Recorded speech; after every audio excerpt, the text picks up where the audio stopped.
الحمد للہ رب العالمین والصلاة والسلام علی سید المرسلین اما بعد فاعوذ باللہ من الشیطان الرجیم بسم اللہ الرحمن الرحیم۔ دورہ صرف و نحو کے حوالے سے حاضر ہوا تھا میں۔ ابتداً کچھ دورہ صرف و نحو کے حوالے سے میں عرض کروں گا کہ اس کا پیٹرن کیا ہوگا، طریقہ کار کیا ہوگا استعمال کا۔ اصل میں پہلے نمبر پر یہ ذہن میں رکھیں کہ دورہ جو ہوتا ہے وہ دورہ ہوتا ہے، مطلب اس میں دہرائی ہوتی ہے۔ تو جو طلباء پہلے سے صرف و نحو پڑھ چکے ہیں، ظاہری بات ہے ان لوگوں کے لیے دورہ ہوگا۔ دورے تقریباً عمومی طور پر کچھ 12 دنوں کے، 20 دنوں کے، 15 دنوں کے کیے جاتے ہیں۔ بڑے دورے یعنی جس طرح سے یہ ہم کر رہے ہیں اس طرح سے نہیں ہوتا، لیکن چونکہ دورہ صرف و نحو نام ہے اور اس کے ساتھ ساتھ ہم نے کوشش یہ کی ہے اس میں کہ صرف صرف و نحو کا دورہ ہی نہ رہے، بلکہ وہ طلباء کے جو درس نظامی سے متعلق تو رہے ہیں لیکن ان کی صرف و نحو کمزور رہ گئی ہے، وہ بالکل بنیاد سے لے کر چلنا چاہتے ہیں، تو ان لوگوں کے لیے یہ بھی فائدہ مند ہو۔ اور اس کے ساتھ ساتھ وہ طلباء جنہوں نے نہیں پڑھی ہوئی صرف و نحو، تو وہ اگر ابتداً صرف و نحو پڑھنا چاہیں اور یا صرف و نحو اپنی مضبوط کرنا چاہیں تو ان لوگوں کے لیے بھی یہ بہترین موقع ہے۔ دورہ صرف و نحو میں نے جو طلباء پہلے سے میرے رابطے میں تھے ان کے ساتھ جو گفتگو ہوئی ہے تو اس میں نے یہ عرض کیا تھا کہ میں اس میں کوشش کروں گا کہ صرف اور نحو کے روزانہ کچھ اسباق لے کے چلوں گا، اور ان اسباق کے اندر ہم جو ہے وہ مکمل اس کو سمجھائیں گے۔ اردو کتب جتنی ہیں ہمارے ہاں پائی جاتی ہیں، نحو الکبیر ہے، ہدایت الصرف ہے، تفصیل الصرف تفصیل النحو ہے، نصاب الصرف اور خلاصۃ النحو ہے، متداول جتنی ہماری ہاں اردو میں پائی جانے والی کتب ہیں، کیونکہ بنیادی طور پر طلباء انہی کتب کو پڑھتے ہیں، تو ان کتب کا جو ہے وہ احصاء کیا جائے۔ احصاء اس طرح سے کیا جائے کہ مثال کے طور پر ایک بات ایک کتاب میں لکھی دوسری کتاب میں نہیں لکھی، یا ایک کتاب جو ہے وہ اس میں کچھ اور لکھا ہوا ہے دوسری کتاب میں کچھ اور لکھا ہوا ہے، تو ان کو باہم ٹیلی کر لیا جائے۔ اور بعض اوقات ایسا ہوتا ہے کہ طلباء کے لیے جو چیزیں ہوتی ہیں یہ صرف و نحو میں بنیادی طلباء جو ہوتے ہیں بالکل جو اولیٰ ثانیہ میں آئے ہوتے ہیں، ان لوگوں کے لیے یہ ہوتا ہے کہ کچھ ایسی چیزیں بیان کی جاتی ہیں جو بنیادی طور پر غلط ہوتی ہیں، لیکن طلباء بالکل ابتدائی ذہن میں ہوتے ہیں تو اس وجہ سے ان کو وہ باتیں بیان کی جاتی ہیں اور آگے جا کر ان کو پھر چھوڑ دیا جاتا ہے۔ ہمارے ہاں تھوڑا سا مسئلہ یہ ہے کہ طلباء جو ہیں وہ اس کو اولیٰ ثانیہ کی کتابیں جو ہوتی ہیں ان کو وہ پڑھتے ہیں، پڑھنے کے بعد پھر ان کو اپنے ذہن میں رکھتے ہیں، اور جب آگے کتب آتی ہیں ایڈوانس کتب جیسے خلاصۃ النحو پڑھنے کے بعد ہمارے درس نظامی کے نصاب کے اندر ہدایت النحو آ جاتی ہے، اور پھر کافیہ آ جاتی ہے، پھر ملا جامی آ جاتی ہے۔ اسی طرح سے صرف کے اندر دیکھیں تو ابتداً صرف جو ہے وہ ہماری نصاب الصرف ہم پڑھتے ہیں، پھر اس کے بعد علم و سیغہ پڑھتے ہیں، پھر اس کے بعد ہمارے نصاب کے اندر وہ داخل ہے مراحل الارواح۔ تو ان کتب کے اندر ہم جب جاتے ہیں تو پچھلی کتب کو بھولتے نہیں ہیں، اور انہی کتب کو ہم اپنا محور رکھتے ہیں اور معیار رکھتے ہیں۔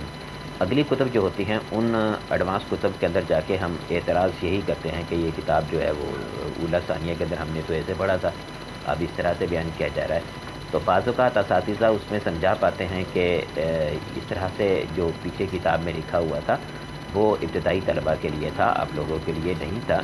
جب ابتدا میں آپ نے سمجھ لی بات تو اس کے بعد پھر اب مزید جو ہے وہ اس طرح سے نہیں ہوگا۔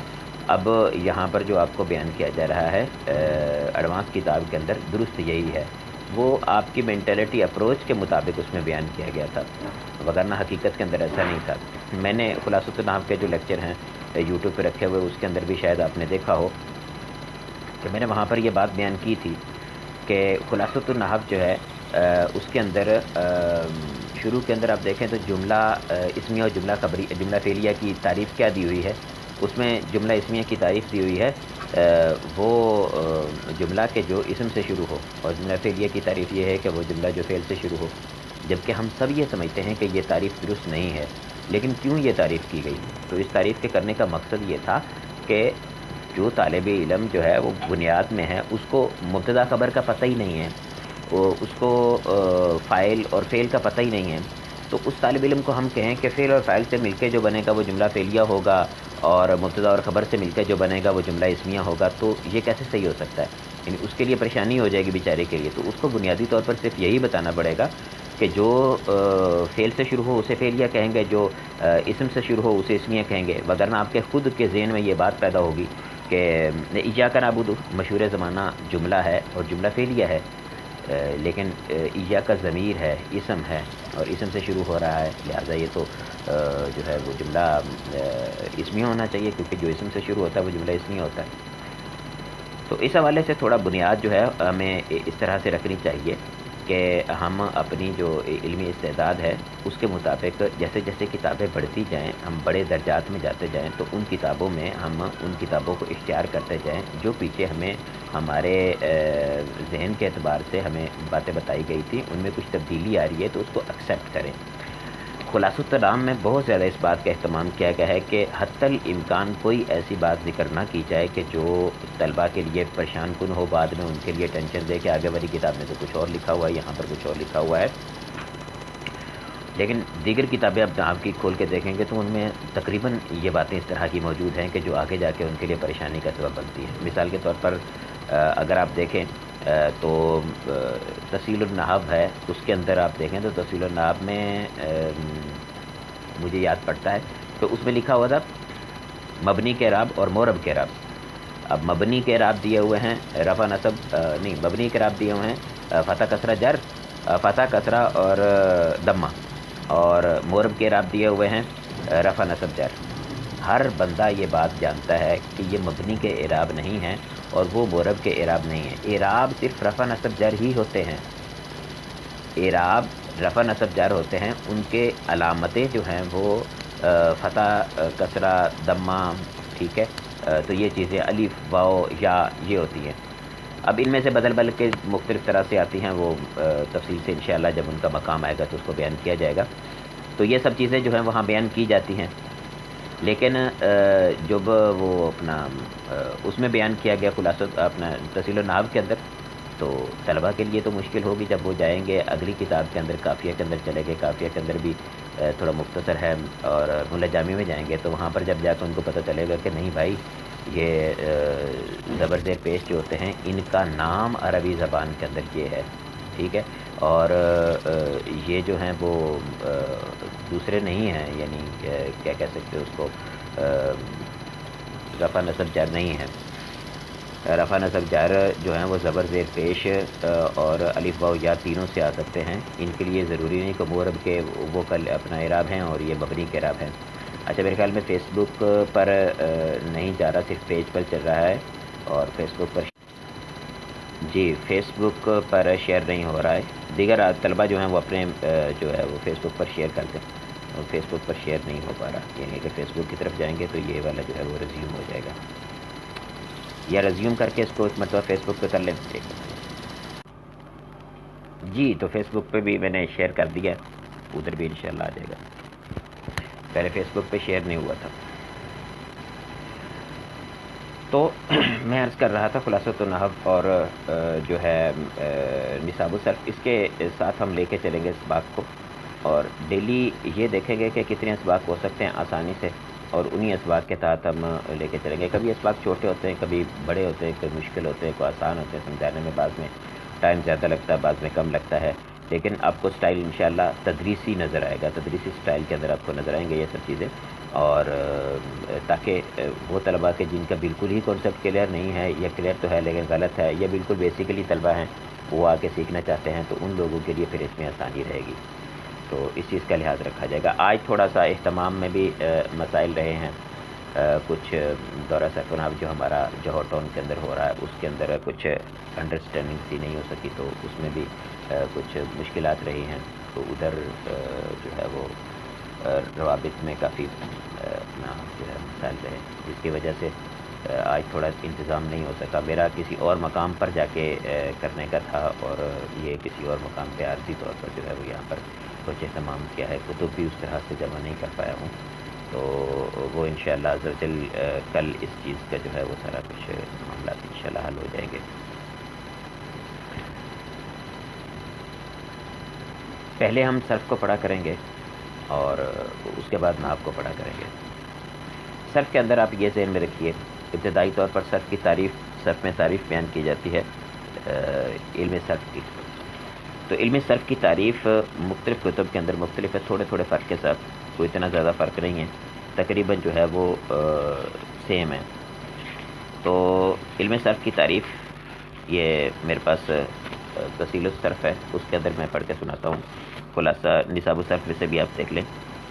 لغوی معنی صرف کا تو آپ کو معلوم ہی ہے، لغوی معنی صرف کا ہوتا ہے پھیرنا، صرف یا صرف معنی پھیرنا ہوتا ہے، اور فرماتے ہیں کہ اصطلاح میں صرف سے مراد وہ علم ہے کہ جس میں کلموں کے بنانے اور صیغوں میں تغیر کرنے کے قواعد و ضوابط بیان کیے جائیں، یعنی علم صرف وہ علم ہوتا ہے کہ جس کے اندر کلموں کے بنانے، کلمہ کس طرح سے بنتا ہے، ایک کلمے سے دوسرا، دوسرے سے تیسرا، تیسرے سے چوتھا جو کلمہ بنتا ہے، ان کے بنانے کا طریقہ معلوم کیا جاتا ہے اس کے اندر، اور دوسرا یہ ہوتا ہے کہ پھر صیغے بنانے، اصل میں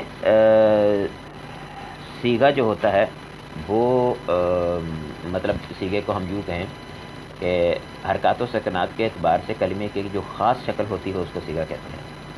اب ہمارے ہاں یہ بعض طلبہ یہ سمجھتے ہیں کہ شاید فعل کا ہی صیغہ ہوتا ہے اور کسی چیز کا صیغہ نہیں ہوتا، تو یہ کانسیپٹ غلط ہے۔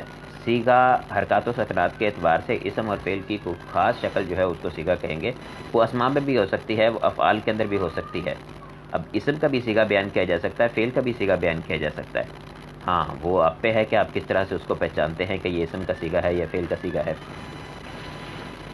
وائس کلیئر نہیں آ رہی ہے، یہ کہہ رہے ہیں تھوڑا سا، میرے خیال میں وائس تو میرے پاس کلیئر ہے، بالکل کوئی کسی قسم کا شور نہیں ہے، پنکھا ہے، اس کے علاوہ تو کچھ بھی نہیں چلتا یہاں پر۔ اچھا، تو علم صرف کی جو ہے وہ تعریف آپ نے سنی، اب علم صرف کی اس تعریف کو آپ یوں سمجھیے کہ کسی بھی اسم سے، ایک اسم سے دوسرا اسم ہم بنانا چاہ رہے ہیں، یا ایک اسم سے فعل بنانا چاہ رہے ہیں، ایک فعل سے دوسرا فعل بنانا چاہ رہے ہیں، ایک فعل سے کوئی اسم بنانا چاہ رہے ہیں، اب ان میں سے ہر ایک میں کس طرح سے تبدیلی کی جائے گی، تغیر و تبدل کیا جائے گا، اس سب کے قواعد جو ہوں گے جس میں بیان کیے جائیں گے، اس علم کو علم صرف کہیں گے۔ علم صرف جو ہے اس کا موضوع بیان کرتے ہیں، علم صرف کا موضوع بیان کرتے ہیں کہ صیغے کے اعتبار سے کلمہ ہے، یعنی مطلقاً اس کا موضوع جو ہے وہ کلمہ نہیں ہے، کیونکہ کلمہ اور کلام تو علم نحو کا بھی موضوع ہے، لیکن علم نحو کے اندر ہم کلمات کو ایک دوسرے کے ساتھ ملانے اور ان کی ترکیب وغیرہ کرنے کے اعتبار سے، ان کے آخری احوال کے اعتبار سے اس میں بحث کرتے ہیں، ہم اس کے اندر اس بات کی بحث نہیں کرتے کہ جو ہے وہ اپنا ایک کلمے سے دوسرا کلمہ کیسے بنے گا، ایک کلمے سے تیسرا کلمہ، کلمے اپنا اسم سے فعل کیسے بنے گا، فعل سے جو ہے وہ اسم کیسے بنے گا، یا مصدر سے یہ مشتقات جو ہیں وہ سارے کے سارے کیسے بنیں گے، اس میں اگر حرف علت وغیرہ پایا جاتا ہے، دو ہمزی حروف پائے جاتے ہیں، محموز حمزہ پایا جاتا ہے، تو ان میں تبدیلی کیسے کریں گے، اس چیز کی بحث علم صرف کے اندر، علم نحو کے اندر نہیں ہوتی، یہ ساری کی ساری بحث جو ہے وہ علم صرف کے اندر ہوتی ہے۔ اچھا، تو علم صرف کا موضوع کیا ہے، صیغہ کے اعتبار سے کلمہ ہے، یعنی مطلقاً کلمہ نہیں ہے بلکہ صیغے کے اعتبار سے ہے۔ صیغے کے اعتبار سے ہونے کا مطلب کیا ہے کہ صیغہ کس طرح سے بنے گا اس کلمے کا، اس اعتبار سے اس کا موضوع جو ہے وہ کلمہ ہے۔ پھر اس کے بعد فرماتے ہیں کہ علم صرف کا جو ہے وہ موضوع کے بعد علم صرف میں ہم نے کلمہ کی تعریف بیان کر دی، کلمہ کی تعریف، لفظ کی تعریف ہم ذہن میں رکھ لیں پہلے کہ ما یتلفظ بہ الانسان، انسان جس چیز کا تلفظ کرتا ہے اس کو لفظ کہتے ہیں، اور اس کی ایک اور تعریف بھی بیان کی جاتی ہے کہ جو کسی خاص مخرج سے آواز نکلے اس کو لفظ کہتے ہیں، یہ دو تعریفیں لفظ کی جاتی ہیں. ما تلفظ بال انسان، جس کا انسان تلفظ کرتا ہے، یعنی جو بولتا ہے انسان لفظ، اس کو جو ہے وہ لفظ کہیں گے، بھلے وہ بامانہ ہو بھلے وہ بے معنی ہو. پھر اس کے بعد اس کی تقسیم کر دی جاتی ہے کہ لفظ بامانہ بھی ہوتا ہے، لفظ بے معنی بھی ہوتا ہے. اگر لفظ بامانہ ہوگا، بامانہ ہونے کا مطلب یہ ہے کہ لغت میں اس کو کسی نے وضع کیا ہوگا کسی معنی کے لیے، تو اس لفظ کو ہم کلمہ کہیں گے. اکیلا لفظ ہوگا تو کلمہ کہلائے گا، کیونکہ ایسا بھی ہو سکتا ہے کہ ہم چند الفاظ کا مرکب بولیں تو جو منہ سے تو ہمارے وہ نکلے گا، اس اعتبار سے وہ لفظ تو کہلائے گا، لیکن وہ کلمہ نہیں ہوگا کیونکہ اکیلا نہیں ہے. اکیلا ہوگا تو وہ کلمہ کہلائے گا. اب کلمہ ہوگا تو پھر اس میں اسم، فعل اور حرف ہوں گے. علم صرف کے اندر حرف کے اعتبار سے کسی قسم کی کوئی بحث نہیں کی جا سکتی، کیونکہ حرف جتنے بھی ہوتے ہیں وہ سارے کے سارے سیمائی ہوتے ہیں. اور ہم نے یہ پڑھا کہ ایک کلمے سے دوسرا کلمہ بنانا، اس کے بارے میں ہم علم صرف ہوتا ہے، اس کے قواعد و ضوابط کو بیان کرتا ہے. جبکہ علم صرف کے اندر جو حروف ہوتے ہیں وہ سارے کے سارے ہوتے ہی سمائی ہیں، تو اس وجہ سے ان کے اعتبار سے علم صرف کے اندر بحث نہیں ہوتی. ہاں، اس اعتبار سے ضرور ہوتی ہے کہ اگر کوئی حرف ہے وہ کلمہ داخل ہوتا ہے اس پر اپنا مضارع پر یا ماضی پر، تو معنوی اعتبار سے کیا تبدیلی اس میں پیدا کر دے گا، اور اندرونی اعتبار سے اس میں سیگے کی شکل کے اعتبار سے سیگے میں کیا تبدیلی واقع ہو جائے گی، اس اعتبار سے ضروری بحث ہوتی ہے. ہاں، یہ ذہن میں رکھیے گا کہ مرفوعات، منصوبات، حروف ناصبہ، حروف جوازم جو ہیں، یہ فعل مضارع پر جو عمل کرتے ہیں، ان کے آنے کی وجہ سے فعل مضارع کے آخر میں کیا تبدیلی ہوتی ہے، اس بات کی بحث صرف کرتی ہے. اور آخر ساکن ہونے کی وجہ سے درمیان میں حرف علت میں کیا تبدیلیاں آتی ہیں، اس کے اعتبار سے بھی صرف بحث کرتی ہے.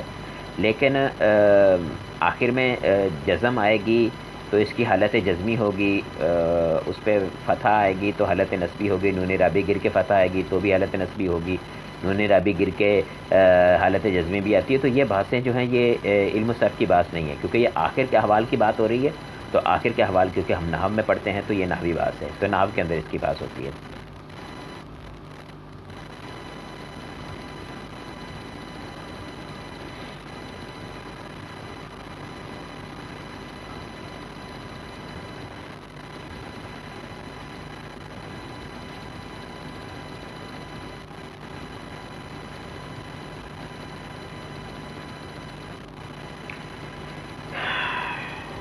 سبھی کو شور آ رہا ہے یا چند طلبہ کو شور آ رہا ہے؟ اصل میں دو طلبہ نے شور کے بارے میں کہا ہے، مجھے نہیں معلوم، پتہ نہیں سب کو شور آ رہا ہے یا صرف دو طلبہ کو. یار دو طلبہ نے بات کی ہے. میرے پاس ہینڈ فری تو کلیئر ہے. چلے ہینڈ فری اتار کے دیکھ لیتے ہیں، ہینڈ فری اتار کے بتانا کہ شور آ رہا ہے یا نہیں آ رہا. اب بتائیں، اب شور آ رہا ہے کہ نہیں آ رہا؟ چلے ابھی بتانا ابھی شور آ رہا ہے یا نہیں آ رہا. میں نے ابھی ہینڈ فری اتار دی ہے بالکل. تو میں عرض کر رہا تھا، پھر اسم اور فعل کی تعریف بیان کرتے ہیں. چلے ابھی ختم ہو گئے، ٹھیک ہے.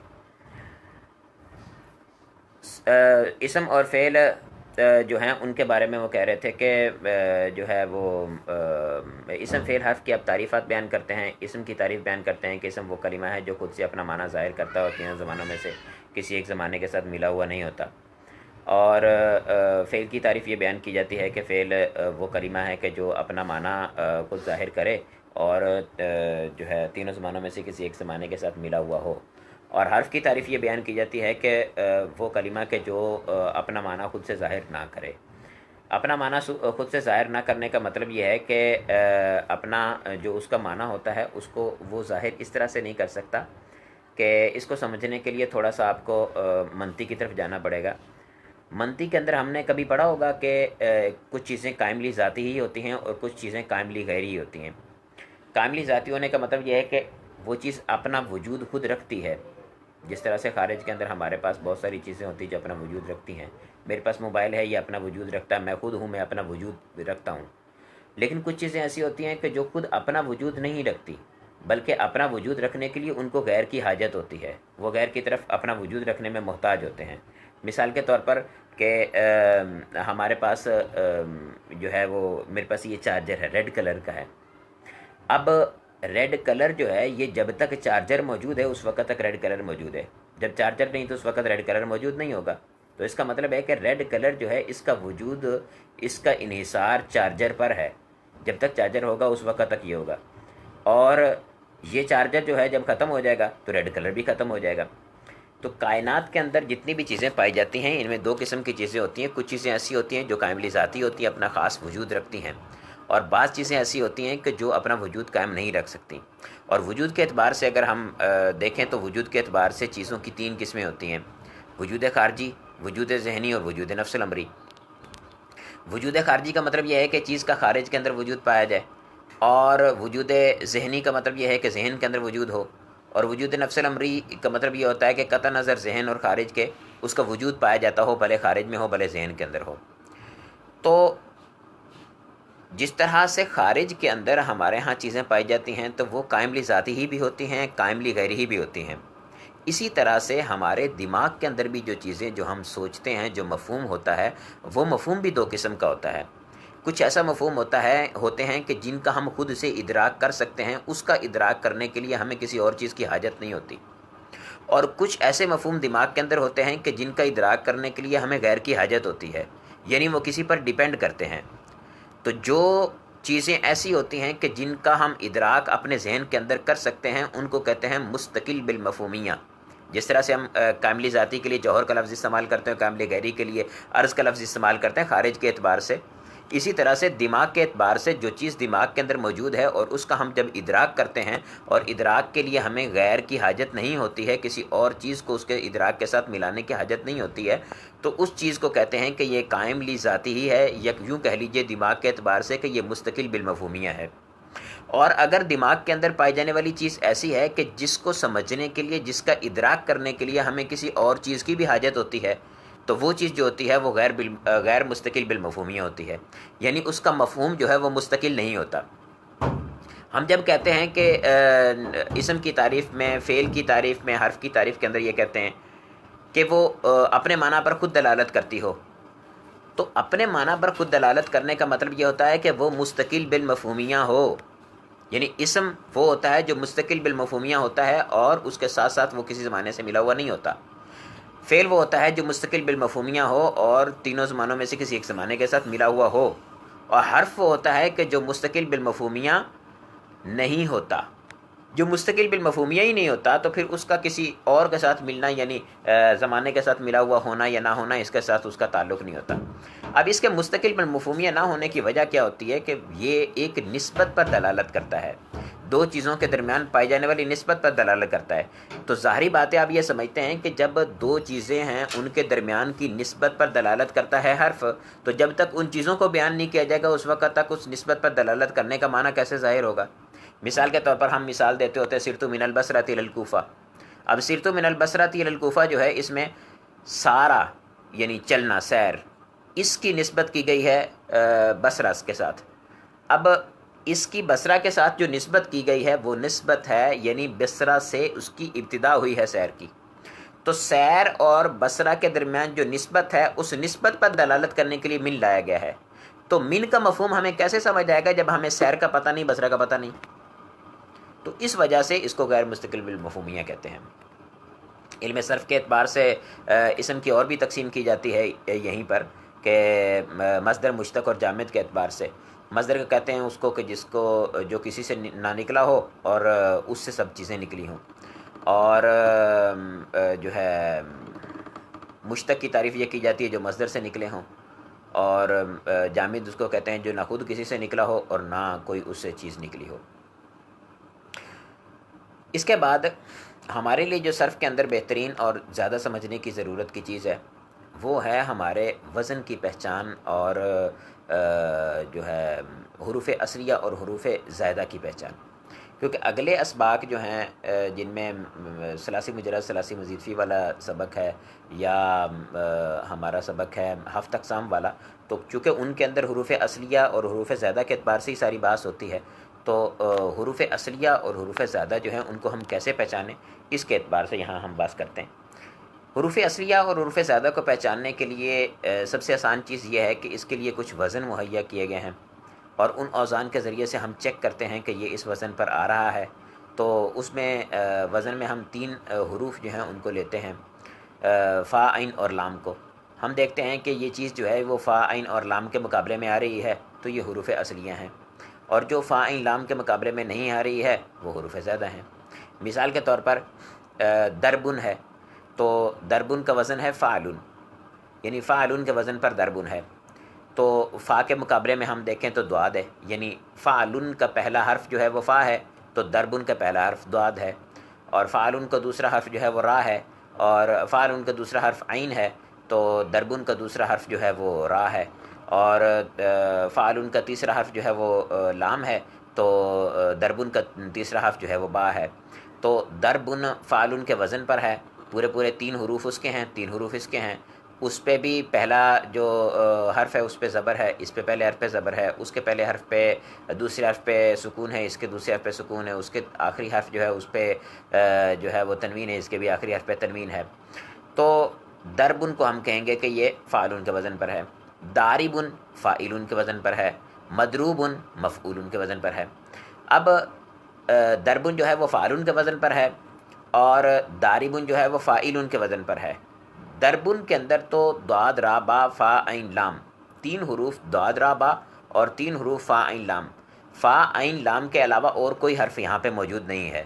جب فا عین لام کے علاوہ اور کوئی حرف یہاں پہ موجود نہیں ہے تو اس کا مطلب یہ ہے کہ دربن جو ہے یہ اپنے وزن پر پورا پورا آ رہا ہے، اس میں کوئی حرف زیادہ نہیں ہے. لیکن فاعلن کو دیکھیں تو فا عین اور لام کے علاوہ ایک الف بھی آ رہی ہے، وہ داربن کے اندر بھی آ رہی ہے اور وہ فاعلن کے اندر بھی آ رہی ہے. تو فا کے مقابلے میں دعاد آیا، اور عین کے مقابلے میں را آیا، لام کے مقابلے میں با آیا، تو 3 حروف ہو گئے اس کے اصلی، یعنی ان 3 حروف کو ہم کہیں گے کہ یہ حروف اصلیہ ہو گئے. اور اس کے بعد جو الف آ رہا ہے، الف کے مقابلے میں الف آ رہا ہے، یہ فا عین لام کے مقابلے میں نہیں آ رہا، تو پتہ چلا کہ الف جو ہے اس میں زائدہ ہے.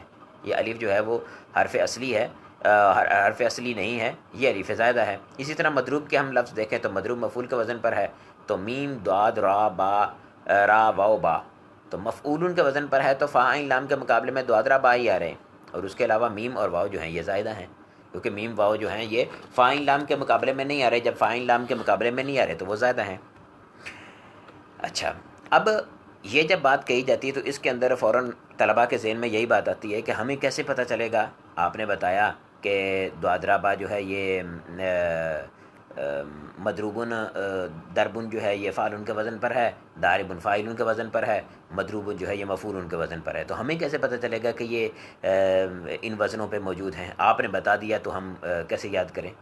تو چونکہ آگے جتنی نحو ہے وہ ساری کی ساری انہی اوزان پر ہی بحث ہے کہ ماضی کس وزن پر آتی ہے، مضارع کس وزن پر آتا ہے، امر کس وزن پر آتا ہے، نئی کس وزن پر آتا ہے، اور اس میں مشتقات اسماء مشتقہ جتنے ہیں وہ کس کس وزن پر آتے ہیں، کیسے ان کا وزن بنایا جاتا ہے.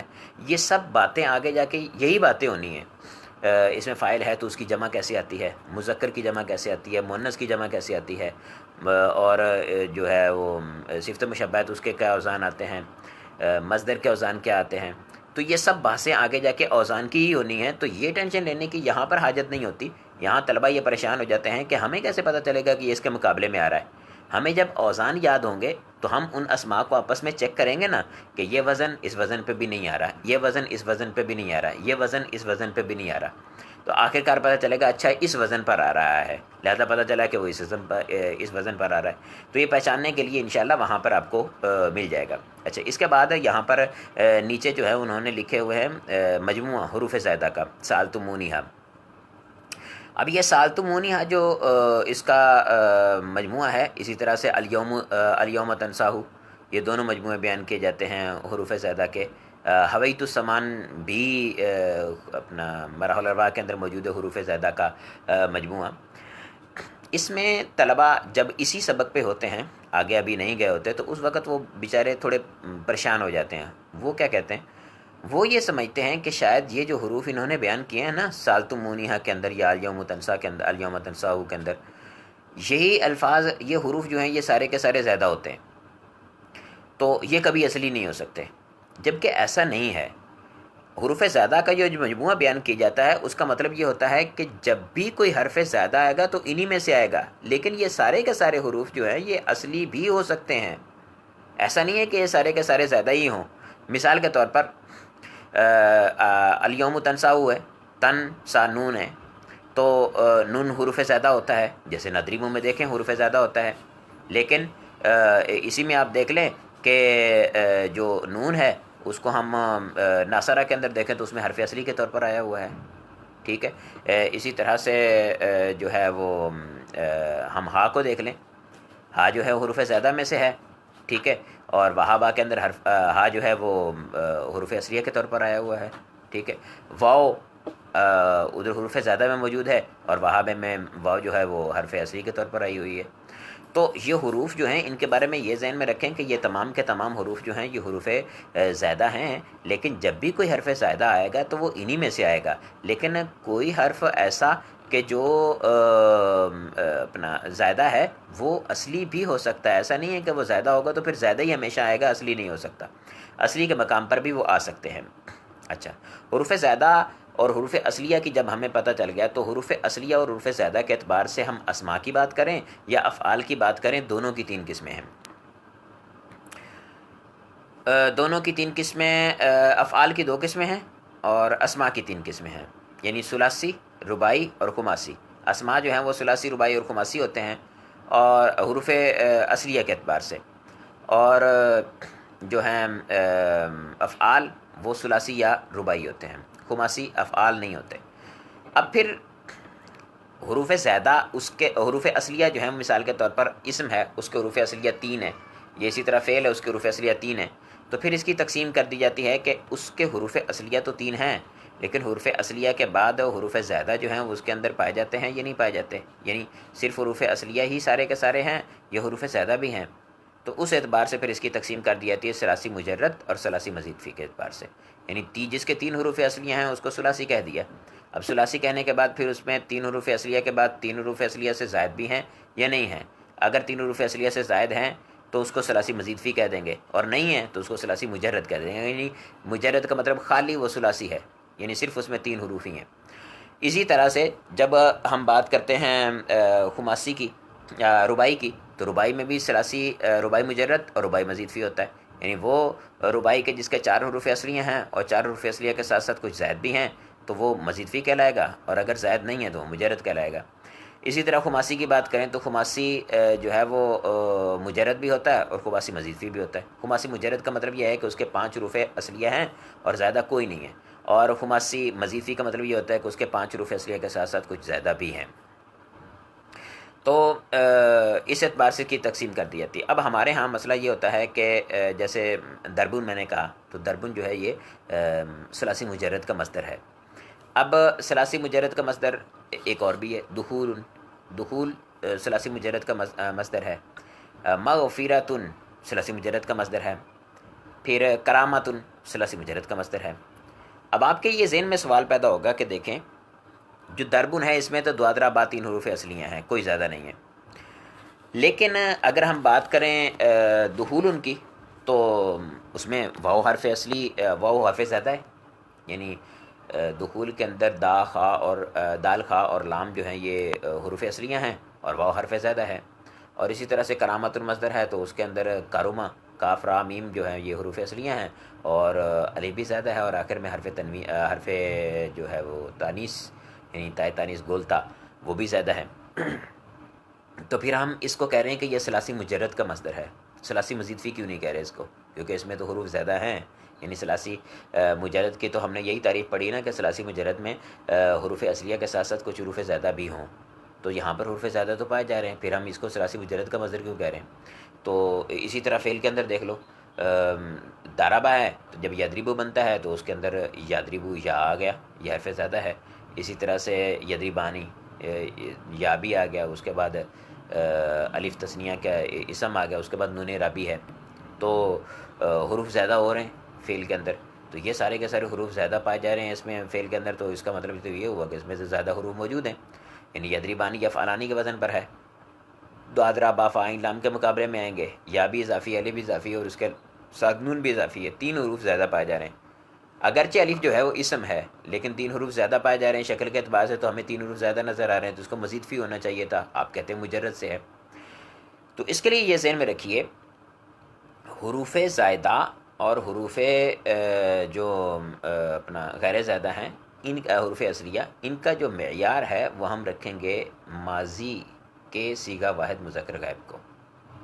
ماضی کا صیغہ واحد مذکر غائب کو کیسے معیار رکھیں گے؟ اس طرح سے اس کو معیار رکھیں گے کہ ماضی کا صیغہ واحد مذکر غائب جو ہے اس پہ کسی بھی چیز کو ہم نے چیک کرنا ہے، کسی اسم کو چیک کرنا ہے کہ وہ مجرد ہے یا مزید فی ہے، اسی طرح سے کسی فعل کو چیک کرنا ہے کہ وہ مجرد سے ہے یا مزید فی سے ہے، مصدر کو چیک کرنا ہے کہ وہ مجرد کا ہے یا مزید فی کا ہے۔ تو اس کے لیے ہمیں کیا کرنا پڑے گا؟ اس کے لیے ہمیں اس پہ جانا پڑے گا، فعل پہ، اور اس پہ جا کے ہم چیک کریں گے صیغہ واحد مذکر غائب پہ کہ اس کے اندر کچھ حروف اصلیہ یا حروف زیادہ آ رہے ہیں یا نہیں آ رہے۔ اگر ہمیں نظر آئیں گے کہ اس میں حروف اصلیہ آ رہے ہیں تو اس صورت کے اندر ہم اس کو مزید فی شمار کر لیں گے، اور اگر حروف اصلیہ سے زائد نہیں آ رہے تو اس کو ہم مزید فی سے شمار نہیں کریں گے۔ تو دربن کو جیسے میں نے کہا کہ دارب ہونے کے باوجود دارے میں الف زیادہ تھی، مدروب میں میم اور واو دونوں زیادہ تھے، پھر یدربو کے اندر یا زیادہ تھی، اور بہت سارے اسماء جہاں دیکھیں آپ اس میں بہت سارے اسماء میں افعال کے اندر حروف زیادہ آ رہے ہیں، تو وہ سارے کے سارے جو حروف زیادہ اس کے اندر آ رہے ہیں ان حروف زیادہ کے اعتبار سے اس کو تو مزید فی ہونا چاہیے تھا، لیکن ہم نے جب اس کا ماضی دیکھا صیغہ واحد مذکر غائب تو وہ دارابا ہے۔ تو دارابا ہے تو اس سے پتہ چلا کہ یہ دعاد را با 3 حروف پائے جا رہے ہیں، کوئی حرف زیادہ نہیں ہے۔ لیکن باب افعال ہے تو اس میں ہم دیکھیں تو اکرمہ صیغہ واحد مذکر غائب ہے تو اس میں حمزہ زیادہ آ رہا ہے، ٹھیک ہے۔ استخراجہ باب استفعال کو دیکھیں تو استخراجہ اس میں حمزہ سین اور تا 3 حروف زیادہ آ رہے ہیں، تو پتہ چلا کہ یہ مجرد یہ مزید فی ہے اور وہ مجرد ہے۔ اچھا، ہم نے یہ کہا تھا کہ حروف زائدہ اور حروف اصلیہ کو پہچاننے کے لیے ہمارے پاس جو معیار ہے وہ فا عین اور لام ہے۔ اگر 3 حروف اصلیہ ہوں گے تو وہ فا عین اور لام کے مقابلے میں آئیں گے، ان کو کہیں گے کہ ہم حروف اصلیہ ہیں، اور جو ان کے علاوہ ہوں گے ان کو کہیں گے کہ یہ حروف زائدہ ہیں۔ یہ تو ہو گیا ثلاثی مجرد کے لیے یا ثلاثی مزید فی کے لیے۔ اگر کوئی ایسا اسم ہے کہ جس میں جو ثلاثی مجرد نہیں ہے، وہ یعنی رباعی مجرد ہے، رباعی مزید فی ہے، خماسی مجرد ہے، خماسی مزید فی ہے، تو فا عین اور لام یہ تو 3 حروف ہیں، 3 حروف اصلیہ کے بارے میں بتائیں گے۔ 4 حروف اصلیہ کے بارے میں کیسے بتائیں گے؟ 5 حروف اصلیہ کے بارے میں کیسے بتائیں گے؟ تو اس کے لیے یہ ذہن میں رکھیں کہ یہاں پر فا عین اور لام ہے تو لام کا اضافہ کر دیتے ہیں، لام بڑھا دیتے ہیں۔ مثال کے طور پر جب ہم ثلاثی کا نکالتے ہیں وزن تو اس وقت فا عین اور 1 لام ہوتا ہے، تو جب رباعی ہوتا ہے تو اس میں ہم فا عین اور 2 لام نکال لیتے ہیں، اور جب خماسی ہوتا ہے فا عین اور 3 لام نکال لیتے ہیں۔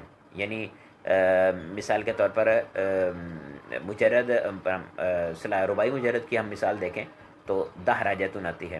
اب دہراجتن جو ہے یہ فعلالاتن کے وزن پر ہے، فا عین اور 2 لام آ رہے ہیں، فعلالاتن کے وزن پر ہے۔ اور اسی طرح سے جو ہے رباعی مجرد کی ہم مثال دیکھیں، جعفرن یہ اسم کے اندر مثال ہے تو یہ فعلن کے وزن پر آ رہی ہے۔ اور جو ہے رباعی مزید فی کی تدہراجہ، یہ تدہراجہ جو ہے یہ ماضی کا صیغہ ہے، صیغہ واحد مذکر غائب، اور اس میں تا زیادہ آ رہی ہے اور مزید فی سے ہے تدہراجہ۔ اسی طرح سے ہم خماسی کے اندر دیکھ لیں سفر جلن، اب سفر جالن 5 حروف اصلیہ اس کے آ رہے ہیں تو یہ فعلالن کے وزن پر ہے، سفر جلن فعلالن کے وزن پر ہے۔ تو اس میں 5 حروف جو ہیں وہ 5 حروف اصلیہ ہیں، اور 5 کے جو ہیں وہ فا عین کے مقابلے میں 2 آ رہے ہیں، اور 3 جو ہیں وہ اس کے لاموں کے مقابلے میں آ رہے ہیں، 3 لام اس کے اندر استعمال ہو رہے ہیں۔ تو پہچاننے کا ہمارے پاس طریقہ یہی ہوگا کہ ہم فا عین اور 1 لام فا عین اور 2 لام فا عین اور 3 لام کے ذریعے سے ان کو پہچانیں گے۔ اس کے بعد جب حروف اصلیہ اور حروف زیادہ کی ہمیں معلومات حاصل ہوگی تو ہم یہ دیکھیں گے کہ حروف اصلیہ اور حروف زیادہ ہمارے پاس کس شکل میں آئیں گے۔ یعنی الف با تا سا جو ہیں یہ تو حروف ہمارے عربی کے 28 ہیں، تو 28 کے 28 حروف جو ہیں ان کے اعتبار سے کوئی ان کی آپس کی تقسیم ہے۔ چونکہ عربی زبان کے اندر کوئی کلمہ کسی کی زبان پر اگر ثقیل ہو رہا ہے تو اس زبان کے اندر اس میں کچھ تبدیلیاں کی جاتی ہیں۔ مثال کے طور پر دارابا ہے، دربن کے وزن پر دارابا ہے، تو اس میں تو ہم دارابا کو لے کے آ جاتے ہیں، یہ ان کی زبان پر ثقیل نہیں ہے۔ لیکن کاوالا ان کی زبان پر ثقیل ہے، وہ کیا کرتے ہیں الف کو واو کو الف سے بدل دیتے ہیں اور کالا ہو جاتا ہے، ٹھیک ہے۔ اسی طرح سے جو ہے وہ دوریبا ہے، تو اس میں تو آسانی ہے ہم وہ عرب پڑھ لیتے ہیں، لیکن جب کویلا ہوتا ہے تو اس صورت کے اندر ان کے لیے مشکل ہوتی ہے، تو وہ اس میں کیا کرتے ہیں، اس میں اس کو کیلا کر دیتے ہیں، کویلا کو کیلا سے تبدیل کر دیتے ہیں۔ اب یہ تبدیلیاں وغیرہ جو ہوتی ہیں اس کے اندر، تو اس کا مطلب یہ ہے کہ کچھ حروف جو ہیں ان کا پڑھنا تو ان کی زبانوں پر آسان ہے، اور کچھ حروف جو ہیں ان کا پڑھنا ان کے لیے مشکل ہوتا ہے، تو اس میں وہ کسی قسم کی تبدیلیاں کرتے ہیں۔ اب ان تبدیلیوں کی وجہ سے جو ہے وہ بعض اوقات ہمارے ہاں جو وزن ہمیں نظر آ رہا ہوتا ہے وہ وزن ہی تبدیل ہو جاتا ہے، اور وزن کی شکل تبدیل ہو جاتی ہے ہمارے پاس، ہم سمجھتے ہیں کہ یہ وزن ہے، ہوتا کچھ اور ہے۔ مثال کے طور پر قادی ہے، یہ الف لام نالا کا ہو تو ہم اس کو قادین پڑھتے ہیں۔ اب قادین جو ہے اس کے اندر تو کاف الف اور دعاد ہے۔ اب کاف الف اور دعاد، تو کیا اس کے حروف اصلیہ کاف الف اور دعاد ہیں؟ جبکہ ایسا نہیں ہے، اس کے حروف اصلیہ کاف دعاد اور یا ہے۔ قادیجن تھا جو قاعدہ لگنے کے بعد قادین رہ گیا۔ تو ان چیزوں کی پہچان کے لیے ایک ہفت اقسام نکالے جاتے ہیں، وہ بیان کیے جاتے ہیں۔ ہم ہفت اقسام کو دیکھتے ہیں۔ ہفت اقسام کے اندر ہمارے پاس ہوتا ہے جو ہے ابتدائی طور پر حروف اصلیہ کے اعتبار سے یہ ساری کی ساری تقسیم ہوتی ہے، اس میں حروف زیادہ کا کوئی بحث نہیں ہوتی۔ حروف اصلیہ کے اعتبار سے اس میں ہم یوں کرتے ہوتے ہیں کہ حروف اصلیہ میں حروف علت پائے جا رہے ہیں یا نہیں پائے جا رہے۔ اب حروف علت کیا چیز ہوتی ہے؟ حروف علت الف واو اور یا کو حروف علت کہتے ہیں۔ الف واو یا حروف علت حروف اصلیہ میں پائے جا رہے ہیں یا نہیں پائے جا رہے، اس اعتبار سے دو قسمیں ہو جائیں گی اسم کی۔ جس میں حروف علت پائے جائیں گے اس اسم کو کہتے ہیں کہ یہ معتل ہے، اور جس حرف میں جس فعل میں یا اسم کے اندر حروف علت نہیں پائے جا رہے اس کو کہیں گے کہ یہ صحیح ہے۔ اچھا، میں تھوڑی سی تقسیم ہٹ کر بیان کر رہا ہوں، اس کو ذہن میں رکھیے گا۔ اور جو حروف اصلیہ حروف زیادہ کے اعتبار سے، یعنی حروف اصلیہ کے اعتبار سے حروف اصلیہ یہ حروف علت پائے جا رہے ہیں تو معتل ہو جائیں گے، حروف علت نہیں ہیں تو وہ صحیح ہو جائیں گے۔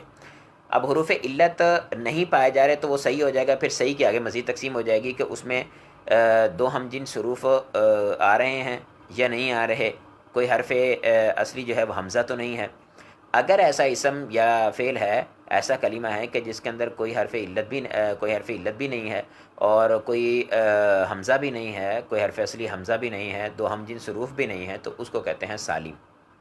اور اگر اس کے اندر جو ہے وہ دو ہم جنس حروف آتے ہیں تو مضاعف، دگنے کو ضعف دگنے کو کہتے ہیں نا، تو مضاعف اس کو کہتے ہیں، یعنی اس میں دو ہم جنس حروف کٹھے آ رہے ہیں، دو ہم جنس حروف جو ہیں وہ دگنے کو، ایک حرف دگنا ہو کے آ رہا ہے۔ اور اگر کوئی حرف جو ہے حرف اصلی اس میں سے وہ حمزہ ہو تو اس کو کہتے ہیں کہ یہ محموز ہے۔ اب جس کا حرف اصلی جو ہے وہ دو ہم جنس حروف کٹھے آ رہے ہوں تو اس کے اندر ہم جنس حروف والے کو ہم مضاف کہتے ہیں۔ تو مضاف کی پھر آگے دو قسمیں بیان کر دی ہیں، مضاف ثلاثی اور مضاف رباعی۔ فعلوں کے اندر مضاف ہوتا ہے تو جو ہے وہ اگر دو ہم جنس حروف جو ہیں وہ ثلاثی کے اندر آ رہے ہیں تو اس کو مضاف ثلاثی کہہ دیتے ہیں، رباعی کے اندر آ رہے ہیں تو اس کو رباعی کہہ دیتے ہیں۔ خماسی کے اندر دو ہم جنس حروف نہیں آتے۔ اچھا، پھر جو محموز ہوتا ہے پھر اس کی تقسیم کر دی جاتی ہے اس اعتبار سے، کیونکہ ضروری نہیں ہے کہ وہ جو حمزہ آ رہا ہے وہ کہاں آ رہا ہو، شروع میں بھی آ سکتا ہے، درمیان میں بھی آ سکتا ہے، آخر میں بھی آ سکتا ہے۔ تو اگر شروع میں آ رہا ہو تو اس کو محموز الفا کہہ دیتے ہیں، درمیان میں آ رہا ہو تو اس کو محموز العین کہہ دیتے ہیں، آخر میں آ رہا ہو تو اس کو محموز اللام کہہ دیتے ہیں۔ یہ محموز الفا، محموز العین اور محموز اللام کا کیا مطلب ہوتا ہے؟ اس کا مطلب یوں آپ سمجھیے آسان طریقے سے کہ یہ جو کلمات ہوتے ہیں جو وزن کے لیے ہیں فا، عین اور لام، تو مثال کے طور پر دربن کو ہم نے کہا تھا یہ فعل ان کے وزن پر ہے، تو اس میں آسانی کے لیے صرفیین جو ہیں انہوں نے یوں کیا ہے کہ فا کے مقابلے میں جو حرف آ رہا ہوتا ہے اس کو کہتے ہیں یہ فا کلمہ ہے، جو لام کے مقابلے میں آ رہا ہوتا ہے اس کو کہتے ہیں یہ لام کلمہ ہے، جو عین کے مقابلے میں آ رہا ہوتا ہے اس کو کہتے ہیں یہ عین کلمہ ہے۔ یہ کلمہ کی وہ تعریف نہیں جو آپ شروع میں پڑھ کے آئے ہیں، وہ والی تعریف مراد نہیں ہوتی، یہ ان کی ایک خاص اصطلاح ہے کہ یہ فا کلمہ ہے، یہ لام کلمہ ہے، یہ عین کلمہ ہے۔ تو اب حمزہ جو ہے اگر فا کلمے میں ہو تو اسے محموز الفا کہہ دیتے ہیں، اور عین کلمے میں ہو تو اسے محموز العین کہہ دیتے ہیں، لام کلمہ میں ہو تو اسے محموز اللام کہہ دیتے ہیں۔ اسی طرح سے پھر آگے چلیں تو جب دو ہم جنس حروف بھی نہیں پائے جا رہے اور محموز بھی نہیں، حمزہ بھی نہیں ہے، بلکہ حرف علت پایا جاتا ہے، تو اب حرف علت میں بھی یہی ہے کہ حرف علت شروع میں ہوگا، درمیان میں ہوگا، آخر میں ہوگا۔ اگر شروع کے اندر پایا جاتا ہے تو اس کو کہتے ہیں مثال، اگر درمیان میں ہو تو اس کو کہتے ہیں اجوف، اور اگر آخر میں پایا جاتا ہو تو اس کو کہتے ہیں ناقص۔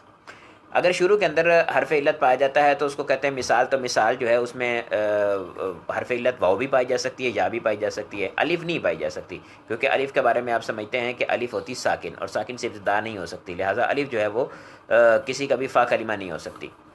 تو فا کلمہ کے اندر جب حرف علت پایا جائے تو اس کو کہیں گے مثال. پھر مثال میں اگر وہ واو ہے تو مثال واوی، اگر یا ہے تو مثال یا ہی کہلائے گا. اسی طرح سے جو ہے حرف علت اگر پایا جائے گا عین کلمہ کے اندر تو اس کو کہیں گے اجوف. اب اجوف میں اگر واو پائی جا رہی ہے تو اجوف واوی، اور اگر یا پائی جا رہی ہے تو اجوف یا ہی کہلائے گا. الف کبھی بھی حرف اصلی نہیں ہوتا، جب بھی آتا ہے تو وہ الف جو ہے وہ واو یا یا سے تبدیل ہو کے آتا ہے، یعنی پہلے واو تھی یا تھی اور اس کے بعد تبدیل ہونے کے بعد وہ الف بنا ہوگا. الف جو ہے وہ کبھی حرف اصلی کے طور پر نہیں آتا، ہاں حروف زائدہ کے طور پر آتا ہے. اچھا، جہاں آپ کو حرف اصلی کی جگہ پہ معلوم ہوگا، نظر آئے گا، تو وہ کسی نہ کسی چیز سے بدلا ہوا ہوگا. اور اگر لام کلمہ کے اندر حرف علت ہوگا تو اس کو کہتے ہیں ناقص. اب جو ناقص ہوتا ہے اس میں حرف جو اپنا علت ہے وہ واو ہوگا تو ناقص واوی کہلائے گا، یا ہوگا تو ناقص یا ہی کہلائے گا. اس میں یہ ہوتا ہے اپنا معطل کے اندر کہ کبھی ایسا بھی ہو سکتا ہے کہ حروف اصلیہ میں جو حرف علت ہے وہ ایک سے زائد ہوں، یعنی ایک نہیں دو ہوں حرف علت. اب تین حروف کا جو ہے وہ ایک کلمہ ہوتا ہے تو دو ہی زیادہ سے زیادہ پائے، جیسے تینوں کے تینوں جو ہیں وہ حروف اصلیہ جو ہیں وہ حرف علت نہیں آتے.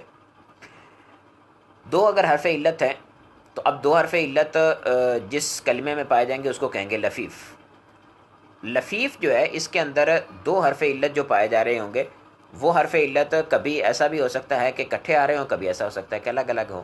اگر کٹھے آ رہے ہوں گے وہ حرف علت تو اس کو کہیں گے لفیف مقرون. کارانہ یقرینو کیران سے نا ہم نے غیر مقترن بحد الازمنۃ الثلاثہ ہم نے اسم فعل کی تعریف میں پڑھا ہوگا، تو وہاں پر ملنا، ملنے کے معنی میں سما تینوں زمانہ سے ملا ہوا ہو، تو یہاں پر حرف علت ملے ہوئے ہوتے ہیں، دونوں کٹھے آتے ہیں، تو اس وجہ سے اسے لفیف مقرون کہہ دیتے ہیں.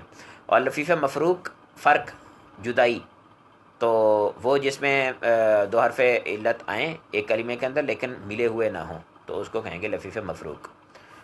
تو یہ ہمارا صرف کا جو ہے وہ سبق یہاں پر ختم ہوا. خلاصہ نصاب الصرف کے اعتبار سے میرے خیال میں اس میں 3 اسباق یا 4 اسباق شاید ہو چکے ہیں. یعنی پہلا سبق تعریفات کا تھا، اس کے بعد حروف اصلی حروف زائدہ کے اعتبار سے تھا، اسم فعل حرف کی تعریف والا بھی تھا، پھر اس کے بعد ثلاثی مجرد ثلاثی مزید فی کے اعتبار سے تھا، پھر معطل کے اعتبار سے تھا. آج جو ہے وہ اپنا نحو کا ہم تھوڑا کم پڑھیں گے. اصل میں کتاب اویلیبل نہیں ہے، میں نے آپ کو عرض کیا کہ تھوڑا ایمرجنسی میں ہوا کام اور کتاب نہیں مل پائی. جس طالب علم سے لینی تھی وہ طالب علم سے رابطہ نہیں ہو پایا کتاب کے حوالے سے. تو نحو کا بھی انشاءاللہ ہم پڑھیں گے، لیکن نحو کا ہم تھوڑا پڑھیں گے، اور انشاءاللہ کل اس کو جو ہے وہ زیادہ پڑھیں گے نحو کا. تھوڑا سا میں اور بھی باتیں کچھ کہنا چاہ رہا تھا. شروع میں طلبہ کم تھے، یہ بات ذہن میں رکھیے گا کہ میں کوئی عقل کل نہیں ہوں، میرے سے بھی غلطیاں ہو سکتی ہیں پڑھاتے ہوئے. تو کسی قسم کی اگر غلطی ہوتی ہے تو اس کو بیان کریں آپ، اور دلیل سے ثابت کریں کہ واقعتاً میں نے غلطی کی ہے، تو کوئی مسئلہ نہیں ہے، میں اس میں رجوع کر لوں گا. اور جو ہے پڑھانے کے اندر کسی قسم کا کوئی اور مسئلہ ہے، سٹائل میں مسئلہ ہے یا انداز میں مسئلہ ہے، تو اس میں بھی آپ بات کر سکتے ہیں، ایسا کوئی مسئلہ نہیں ہے، یعنی اس پہ بھی بحث کر سکتے ہیں. لیکن یہ ہے کہ جب سوالات کا سیشن ہوگا، جب ہم سوالات کے لیے آپ کو بولیں گے، تو اس وقت کومنٹس کے اندر جو ہے وہ آپ سوالات ہی صرف کرنا. اس وقت جیسے ماشاء اللہ، سبحان اللہ، اس طرح کے ہوتے ہیں نا کومنٹس، تو وہ نہیں کرنا، کیونکہ وہ ہوں گے تو پھر اس میں سے سوال ڈھونڈنا تھوڑا مشکل ہو جائے گا اور ٹائم زیادہ لگے گا. تو اس ٹائم سیدھا سیدھا جو ہے وہ صرف سوال ہی کرنا. اور اگر جو ہے وہ کسی کے ذہن میں سوال پیدا ہو بھی رہا ہے تو میں نے پہلے دیگر طلبہ کو بتایا تھا کہ سوال کا سیشن آخر میں رکھیں گے تو اپنے ساتھ کو کاپی قلم رکھیں اور اس پہ سوالات کو نوٹ کرتے رہیں کہ یہ سوال بھی یہاں پر پیدا ہو رہا ہے، اس سبق پہ اس جگہ پہ یہ سوال پیدا ہوا تھا. تو جگہ کو بھی ذہن میں رکھیں اور سوال کو بھی ذہن میں رکھیں، اور اینڈ کے اندر جو ہے وہ آخر میں سارے کے سارے سوالات کر لیں. اس کے ساتھ ساتھ یہ ہے کہ ہمارے جو ہے وہ سوالات آئیں گے آپ کے پاس، ہمارے پاس یہ لکھے ہوئے آپ کے آئیں گے، آڈیو میں نہیں آ سکتے. اور اگر کسی کو اس طرح سے تشفی نہیں ہوتی ہے تو وہ پھر میرے پاس ادھر رابطہ کر سکتا ہے واٹس ایپ پہ. اور واٹس ایپ پہ اس ٹائم میں نہیں کرے گا، ظاہری بات ہے اس ٹائم پہ میرا یہ جو ہے وہ ایک ہی موبائل ہے جس میں واٹس ایپ بھی ہے اور یہ ادھر مصروف ہے، تو اگر واٹس ایپ آئے گا تو پھر اس میں زیادہ پریشانی ہوتی ہے۔ آپ ادھر جو ہے وہ واٹس ایپ میں مصروف ہونے کے بعد بجائے ادھر پڑھیں اور اس کے بعد سوال کو نوٹ کر لیں، کوئی سمجھ میں سوال پوچھیں یہیں پہ ہی، اگر نہیں سمجھ میں آ رہا تو پھر آپ واٹس ایپ پہ مزید تفصیل کے لیے ادھر آ سکتے ہیں۔ مقتدر علماء کرام اور جو ہے وہ سینئر طلباء جو ہوتے ہیں وہ موجود ہوں گے بعد میں، یہ کیونکہ یہاں سے پھر ختم ہونے کے بعد اس کو ڈاؤن لوڈ کرنے کے بعد ہم وہاں یوٹیوب پہ بھی اس کو اپلوڈ کریں گے، تو یوٹیوب پہ ممکن ہے کہ شخصیات جو ہیں وہ ان کی بھی کہیں نظر پڑے اس پہ، تو ان کے لیے بھی میں یہی بات عرض کر رہا ہوں کہ ہم نے بنیادی طلباء جو ہیں بالکل ان کے لیے اس کا اہتمام کیا ہے، ایڈوانس لیول کو نہیں لے کے چلے۔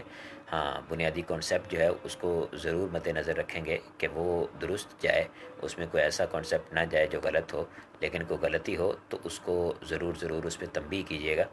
لیکن بہت سارے طلباء کو جو میرے پہلے بھی یوٹیوب پہ ویڈیوز موجود ہیں تو اس میں بھی میں نے ہر ویڈیو کے آخر میں یہ بات کہی ہے کہ کسی کو کسی قسم کا سوال ہو تو آپ واٹس ایپ پہ رابطہ کریں، لیکن پھر بھی وہاں پہ طلباء جو ہیں وہ یوٹیوب پہ کمنٹس کرتے ہیں، وہاں پر پوچھنے کی کوشش کرتے ہیں، تو اس میں بڑے مسائل ہوتے ہیں یوٹیوب پہ جواب دینے میں، وہ مسائل یہاں پر لائیو کے اندر ڈسکس نہیں کیے جا سکتے، تو یوٹیوب پہ جواب دینا میرے لیے کافی مشکل ہے، اور ممکن ہو تو واٹس ایپ پہ رابطہ کریں، اور ذاتی نمبر سے رابطہ کریں یا کسی اور کے نمبر سے رابطہ کریں، اس بارے میں آپ 100% جو ہے وہ شور رہیے گا کہ انشاءاللہ آپ کی جو واٹس ایپ پہ میرے ساتھ گفتگو ہے وہ کسی دوسرے بندے تک نہیں پہنچے گی، کسی دوسرے بندے کو اس قسم کا کوئی ڈیٹا نہیں دیا جائے گا کہ وہ کسی کو پتہ چلے کہ آپ جو ہے وہ انہوں نے میرے سے بات کی ہے، کیونکہ بعض اوقات جو ہے واٹس ایپ پہ سوال کرنے والے اساتذہ بھی ہوتے ہیں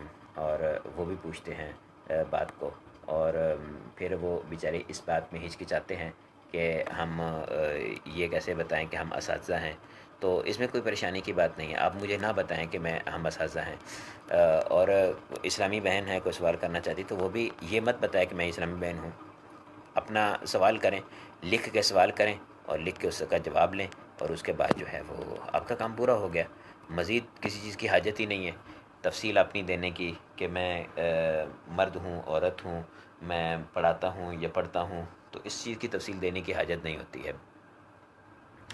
نحو کے اعتبار سے میں تھوڑا بنیاد کے اعتبار سے بات کروں گا نحو کے۔ نحو میں یہ ذہن میں رکھیے گا کہ ویسے تو ہم خلاصۃ النحو کے اسباق کو لے کے چلیں گے اور اس کے ساتھ ساتھ دیگر نحو کی جو کتابیں ہیں ان کے قواعد و ضوابط جو ہیں وہ ان کو بھی ہم اس کے اندر شامل کریں گے۔ قرآن پاک نازل ہوا، نبی پاک صلی اللہ علیہ وسلم کی احادیث تھیں، وہاں پر عرب شریف کے اندر جتنے بھی لوگ تھے وہ سارے کے سارے عربی تھے، ان کی مادری زبان عربی تھی۔ مادری زبان عربی ہونے کی وجہ سے ان لوگوں کو عربی زبان پڑھنے میں کوئی کسی قسم کی مشکل پیش نہیں آتی تھی، سننے میں بولنے میں کسی قسم کی مشکل پیش نہیں آتی تھی، اور قرآن پاک نازل بھی انہی کے اس وقت کی زبان میں نازل ہوا۔ لیکن اور یہ بھی آپ کو معلوم ہی ہوگا کہ جو وہ لوگ تھے وہ لکھنا جو ہے وہ پسند ہی نہیں کرتے تھے، بلکہ لکھنے کو اپنی توہین سمجھتے تھے۔ شروع کے اندر نبی پاک صلی اللہ تعالیٰ علیہ وسلم نے احادیث کو لکھنے سے تو ویسے ہی منع فرما دیا، کیونکہ قرآن اس دور میں لکھا جا رہا تھا، اور قرآن پاک لکھنے کے ساتھ ساتھ لوگ احادیث بھی لکھیں گے تو پھر گڑمڑ ہو سکتا ہے کہ یہ قرآن ہے یہ حدیث ہے، تو اس وجہ سے نبی پاک صلی اللہ تعالیٰ علیہ وسلم نے لکھنے سے منع فرما دیا تھا۔ لیکن جیسے جیسے اجمیوں تک قرآن پہنچا، حدیث پہنچی، تو پھر ان کے لیے نئی زبان ہے، اپنی زبان مادری زبان نہیں ہے، تعبیرات میں مسائل تھے، پڑھنے میں مسائل تھے، بولنے میں مسائل تھے، تو پھر ان لوگوں کے لیے جو ہے وہ ان لوگوں کو دیکھا کہ وہ قرآن پاک کو غلط پڑھ رہے ہیں، حدیث پاک کو غلط پڑھتے ہیں، زبریں زیریں غلط پڑھتے ہیں، بڑی مشکلات تھیں۔ تو اس وقت جو ہے وہ حضرت سیدنا علی المرتضیٰ رضی اللہ تعالیٰ عنہ نے علم نحو کی بنیاد رکھی کہ اس میں ہمیں کچھ قواعد ایسے ہونے چاہیے کہ جن کے ذریعے سے لوگوں کو پتہ چلے کہ یہ جو الفاظ ہیں ایک دوسرے کے ساتھ ملتے ہیں، تو اس کو اس کے ساتھ ملانا ہو تو ہمیں کس طرح سے پڑھنا چاہیے، اس کو اس کے ساتھ تعلق قائم کرنا تو ہمیں کس طرح سے پڑھنا چاہیے، اور جو ہے اسم فعل حرف وغیرہ کی پہچان، تو اس پہ بنیاد رکھی حضرت سیدنا علی مرتضیٰ رضی اللہ تعالیٰ عنہ نے۔ پھر اس کے بعد مزید تفصیل ہوتی جو آپ کو پتہ ہے سیبویہ کے دور کے اندر جو ہے وہ کتنی زیادہ تفصیل ہو گئی اور کتنی بڑی بڑی کتابیں جو ہے وہ علم نحو پہ لکھی جانے لگی۔ اسی طرح سے علم صرف بھی اس کے ساتھ ساتھ ہی پیدا ہوا، اور علم صرف پہ بھی اسی طرح سے کام ہوا، اور علم صرف پہ بھی پھر بڑی بڑی کتابیں لکھی جانے لگیں۔ لیکن علم نحو جو ہے وہ ٹیکنیکلی ایک علم ہے۔ علم صرف کیا ہوتا ہے کہ اس کے اندر آپ کو اوزان کا معلوم ہونا چاہیے، جو قواعد اس میں لگ رہے ہیں ان کا معلوم ہونا چاہیے، اور بس ماضی مضارع امر مشتقات اسماء مشتقات ان کے بنانے کا طریقہ آنا چاہیے۔ اس پہ حروف ناصبہ حروف جازمہ داخل ہوتے تو کیا تبدیلی کرتے ہیں، بس اس سے زائد جو ہے وہ صرف کے اندر بحث نہیں ہوتی۔ لیکن علم نحو کی اتنی کھچڑی ہے کہ وہ بڑھتی جاتی ہے، وہ کم ہونے کا نام نہیں لیتی۔ آپ اسی بات سے اندازہ لگا لیجئے کہ ہم علم صرف کی کتاب پڑھتے ہیں، نصاب و صرف، اس کے بعد ہم علم صیغہ پڑھتے ہیں، اور اس کے بعد ہم مراحل الاربعہ پڑھتے ہیں اور ختم، جبکہ ثانیہ میں ختم کر دیتے ہیں۔ جبکہ اس کو ہم دیکھیں نحو کو تو خلاصۃ النحو ہے، پھر اس کے بعد ہدایۃ النحو ہے، پھر اس کے بعد کافیہ ہے، پھر اس کے بعد ملا جامی ہے۔ اب ملا جامی کے سٹینڈرڈ کی ہم صرف کی کوئی کتاب نہیں پڑھتے، تو ملا جامی کے سٹینڈرڈ تک جاننا جو ہے یہ ظاہری بات ہے، یہ بتاتا ہے کہ نحو کے اندر کچھ ایڈوانس باتیں ہوتی ہیں، ایسی باتیں ہوتی ہیں کہ جن کا صرف کے ساتھ تعلق نہیں ہے۔ ہاں اگر مراحل الاربعہ کو پڑھیں تو یہ تقریباً اسی طرح کے سٹائل میں لکھی گئی جس طرح سے وہ ہے ملا جامی ہے، یعنی اس میں تقریباً کوشش کی گئی ہے کہ ہر قسم کی جو قاعدہ ہے اس کا نحوی صرفی، اس کی دلیل کو بیان کیا جائے، تو ادھر بھی اسی طرح سے ہے کہ اس میں دلائل کو بیان کیا گیا ہے۔ تو نحو جو ہے، اب پھر اس میں ہم نے کیا چیز بنیاد رکھنی ہے اپنے ذہن کے اندر نحو کے اعتبار سے؟ نحو کے اعتبار سے ہم نے اپنے ذہن کے اندر یہ بنیاد رکھنی ہے کہ نحو جو ہوتی ہے اس میں ایک عامل ہوتا ہے، ایک معمول ہوتا ہے، اور ایک ہوتا عمل۔ جب ہمیں عامل، معمول اور عمل ان تین چیزوں کا پتہ چل جائے گا تو مفرد کی جتنی بحث ہے ساری کی ساری ہماری کلیئر ہو جائے گی۔ ہمیں یہ پتہ ہونا چاہیے عامل کیا ہوتا ہے، ہمیں یہ پتہ ہونا چاہیے کہ یہ عامل کون سا عامل کیا کیا عمل کرتا ہے، اور ہمیں یہ پتہ ہونا چاہیے کہ کون سا معمول کس کا ہے۔ یہ تین چیزوں کی معلومات اگر ہمیں حاصل ہو جاتی ہیں تو ہماری آدھے سے زائد نحو جو ہے وہ حاصل ہو جاتی ہے ہمیں، بلکہ آدھے سے زائد کیوں، 2 اسباق کے علاوہ ساری کی ساری نحو ہمیں حاصل ہو گئی۔ یہ تین چیزیں ہمیں معلوم ہونی چاہیے۔ اور اگر ہمیں یہ معلوم ہو کہ جو ہے وہ ایک کلمہ کو دوسرے کلمے کے ساتھ ملانے کے لیے ہمیں کس طریقے کو اختیار کرنا چاہیے، کون سا قاعدہ لگتا ہے کہ ایک کلمہ دوسرے کلمے کے ساتھ ریلیٹ ہو سکے، اس کے ساتھ تعلق ہو سکے، تو جملہ اسمیہ اور جملہ فعلیہ کے اسباق آ جاتے ہیں۔ جملہ فعلیہ اور جملہ اسمیہ کے جو اسباق ہیں اور ان اسباق کو ہم اس میں کلیئر کر لیں تو ہماری پوری کی پوری نحو ہو گئی۔ انہی چیزوں کے اندر محصور ہے نحو۔ لیکن پھر اس کی تفصیل اتنی ہے، جیسے عوامل کی ہم بات کر لیں تو آپ لوگوں نے میات عامل پڑھی ہوگی، ثانیہ کے جو طلبہ انہوں نے میات عامل ابھی تک نہیں پڑھی ہوگی، آگے جا کے پڑھیں گے۔ 100 عوامل ہیں، میں نے عرض کیا کہ ہر عامل کیا عمل کرتا ہے، اس کا کیا معنی ہوتا ہے، اس کا معلوم ہونا ہمیں ضروری ہے۔ تو 100 عامل ہیں، تو ہمیں یعنی ہم عوامل کی بات ویسے کہنا تو آسان ہے کہ ہم نے عوامل کی بات جو ہے وہ اس کو پڑھنا ہے، لیکن 100 تو صرف عامل ہی عامل ہیں بس۔ پھر ان کے معنی، پھر وہ کیا کیا عمل کرتے ہیں، وہ اپنے ماں باپ کو رفع دیتے ہیں، نصب دیتے ہیں، جر دیتے ہیں۔ رفع نصب جر کیا ہوتے ہیں، کس شکل میں ظاہر ہوتے ہیں۔ پھر معمول جو ہے وہ اس کا فلاں معمول آتا ہے، اس کا فلاں معمول آتا ہے، اس کا فلاں معمول آتا ہے، اس کا یہ معمول آ سکتا ہے، یہ معمول نہیں آ سکتا۔ ان چیزوں کی باتیں، اس پہ ہماری ساری کی ساری نحو جو ہے وہ منحصر ہے۔ کل انشاءاللہ عز و جل جو ہے وہ 4 اسباق نحو کے پہلے جو ہیں ان کو انشاءاللہ ہم کلیئر کریں گے۔ تو اس کے لیے پریشان نہیں ہونا کہ نحو کا سبق آج نہیں ہوا یا نحو جو ہے وہ ہماری آج نہیں چل پائی، تو کلیئر ہو جائے گا ہمارا۔ صرف کیا 4 اسباق ہوئے ہیں، تو کل صرف کے جو 2 کر دیں گے اور اس کی جگہ پہ نحو کے جو ہوں گے ان کو 4 کر کے ان کو ایک سٹینڈرڈ پہ لے آئیں گے ہم، اور آگے لے کے چلیں گے انشاءاللہ سبق کو۔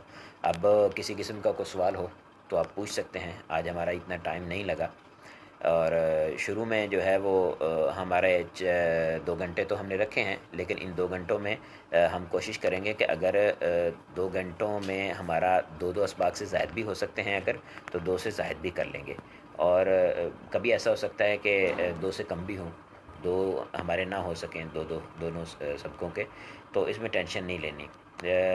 فیملی کی طرح اور جس طرح سے میرے پاس پڑھنے والے طلباء ہیں وہ جانتے ہیں کہ میرا مقصد جو ہے وہ طلبہ کو اپنا ایک فیملی کی طرح رکھنے کا ہوتا ہے. فیملی کی طرح رہیں گے. کسی قسم کی جو ہے وہ ضد بازی میں آنا بعض اوقات ہوتا ہے. کچھ طالب علم ایسے ہوتے ہیں جو سوال کرتے ہیں اور ان کو ان کے مقصد کے مطابق جواب نہیں مل پاتا, یا بعض ہوتے ہیں کہ ان کا مقصد ہی سوال کرنا نہیں ہوتا بلکہ بحث کرنا ہوتا ہے. تو ان لوگوں کی وجہ سے میں خود ہی ان کو ان کے جوابات کو اگنور کر دوں گا. ایک آدھ جواب دیا, اس کے بعد اگر وہ تفصیل کرنا چاہتا ہے تو اس کو چاہیے کہ وہ واٹس ایپ پہ آ جائے, ادھر آ کے بحث کر لے. یہاں فیملی کا ماحول رکھیں. وہ طالب علم جو پہلی مرتبہ آ رہے ہیں یا جن کو پتہ ہی نہیں صرف نحو کیا ہے, یا وہ طلباء کے جو کافی سینسٹیو ہوتے ہیں, تو وہ اس ماحول خراب ماحول کو دیکھتے ہوئے ممکن ہے بد دل ہوں, اور بد دل ہونے کی وجہ سے پھر ہمارا تو کوئی نقصان نہیں ہوگا لیکن ان کا نقصان ہوگا. اور قرآن و حدیث کو پڑھنے کے لیے ہمارا مقصد یہاں پر پڑھنا ہے یہ صرف و نحو. تو دیکھیں امور آخرت کو مد نظر رکھا ہوا ہے ہم نے, تو اس کی وہ امور آخرت کو مد نظر رکھتا ہوا بیچارہ آیا تھا. تو ہماری ان طرح کی اس طرح کے ابحاث کی وجہ سے وہ اگر چھوڑ کے جاتا ہے تو دیکھ لیں کہ ہمارے لیے بھی آخرت میں جو ہے وہ ممکن ہے پرابلم نہ ہو. تو ان چیزوں کو ذہن میں رکھنا ہے. اب سوالات کریں, کسی قسم کا آپ کے ذہن میں سوال ہو انہی اسباق کے متعلق, اگلے اسباق کے متعلق سوال نہیں کرنا. انہی اسباق جو ابھی آج ہم نے پڑھے ہیں, انہی اسباق کے متعلق کسی قسم کا سوال ہو تو اس کو آپ پوچھیں.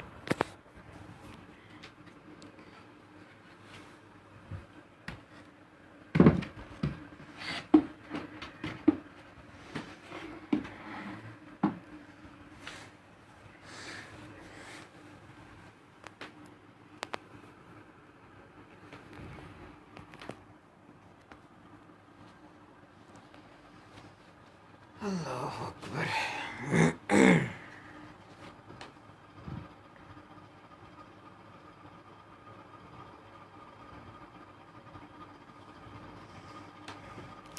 زبیر بھائی نے کچھ لوگوں کا نام لکھ کے بھیجا ہے, مجھے نہیں سمجھ آئی کہ یہ کس لیے بھیجا ہے.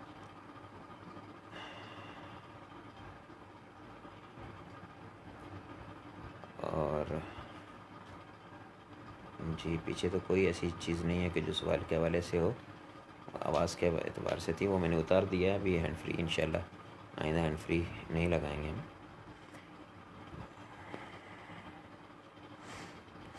یہاں پہ ابھی ہم اسی طرح سے کچھ چلائیں گے کام کو, اور جو ہے اسٹینڈ ہمارا برے والا میں ہے, انشاءاللہ وہاں جائیں گے تو پھر اسٹینڈ کے ساتھ کام کو چلائیں گے. حرف غیر مستقل بالمفہومیہ ہوتا ہے, یوں کہہ سکتے ہیں کہ اس کا ادراک کسی غیر پر ہوتا ہے, یعنی اس کا ادراک کسی غیر پر موقوف ہوتا ہے. ٹھیک ہے, کہہ سکتے ہیں اس طرح سے, یعنی اس کا ادراک جو ہے وہ خود سے نہیں ہو سکتا.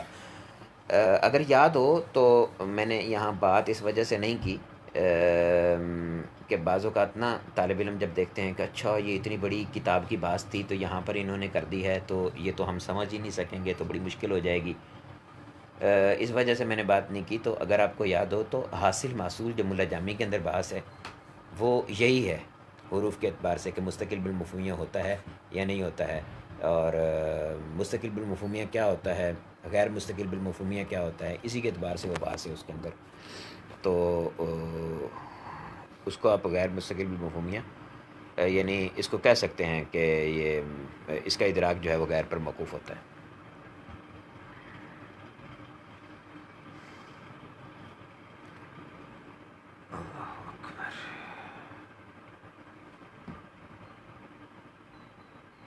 عبد الرحیم بھائی کا یہ سوال تھا.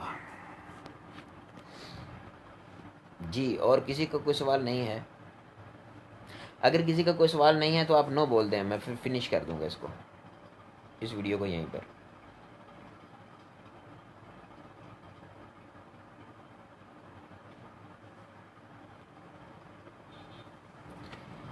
آج پہلا دن ہے, آپ لوگ بھی تیار اچھی طرح سے نہیں ہیں جس طرح سے میں نہیں ہوں.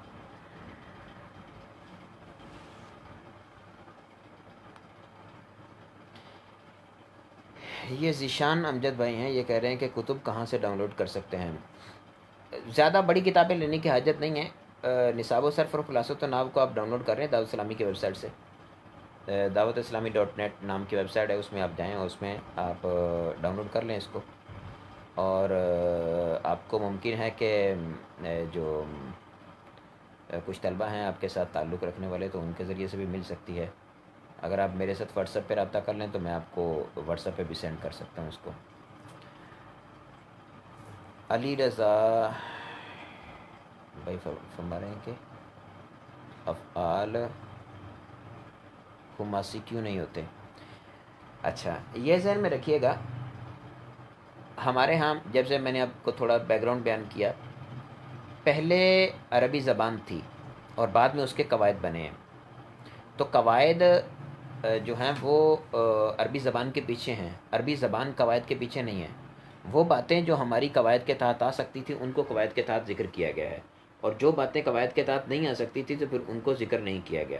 اب عرب خماسی افعال نہیں بناتے، اس وجہ سے خماسی افعال نہیں آتے. اس کے لیے ٹینشن لینے کی ضرورت نہیں ہے. ہمارے ذہن میں جب یہ کلیئر ہوگا نا کہ جو عرب بولتے تھے اس کے مطابق ہم نے قواعد بنائے ہیں، وہ قواعد ان کے محتاج ہیں عرب کے، اور عرب قواعد کے محتاج نہیں ہیں، وہ اہل لغت ہیں، ان کی مرضی ہے وہ جس طرح سے وہ بولیں. تو اس وجہ سے یہ ذہن میں رکھنا چاہیے کہ اس سے کوئی فرق نہیں پڑے گا. یعنی اگر خماسی جو ہیں وہ افعال نہیں آتے تو وہ عربوں کا مسئلہ ہے کہ وہ کیوں نہیں لاتے. ہمارے پاس اگر خماسی آئیں گے تو کس طرح سے آئیں گے، نہیں آتے تو ہمیں یہ پتہ ہونا چاہیے کہ خماسی نہیں آتے. لفیف مقرون کا کیا مطلب ہے؟ لفیف مقرون کا مطلب یہ ہوتا ہے کہ دو ہم جنس حروف، دو حروف جو ہیں وہ حروف علت ہوں، اور حروف علت ہونے کے ساتھ ساتھ جو دو حروف ہیں وہ کٹھے آ رہے ہوں ایک جگہ پر. مثال کے طور پر وقع ہے، واقعہ سے بنا ہے. اب واؤ، کاف اور یا، اب اس میں دیکھیں پہلے واؤ آ رہی ہے، آخر میں یا آ رہی ہے، درمیان میں کاف آ رہا ہے. تو واؤ اور یا جو ہیں یہ آپس میں ملے ہوئے نہیں ہیں، ٹھیک ہے. اسی طرح سے والیہ میں دیکھ لیں، واؤ ہے، لام ہے اور یا ہے، تو یہ آپس میں ملے ہوئے نہیں ہیں. لیکن جو ہے ہم دیکھیں اگر نوا کو، تو نون ہے اور اس کے بعد واؤ اور اس کے بعد یا آ رہی ہے، تو واؤ اور یا جو ہیں یہ آپس میں ملے ہوئے ہیں. تو جب دو حروف اصلی جو ہیں وہ ہوں گے حرف علت اور آپس میں ملے ہوئے ہوں گے، تو اس وقت ہم اس کو کہیں گے کہ لفیف مقرون ہے، یعنی اس میں دو ہم جنس حروف جو ہیں آپس میں ایک دوسرے کے ساتھ ملے ہوئے ہیں. اور جب ملے ہوئے نہ ہوں تو اس وقت ہم کہیں گے کہ یہ جو ہے لفیف مفروق ہے، یعنی اس میں جدائی ہے حروف علت کے درمیان. اچھا، اس کے بعد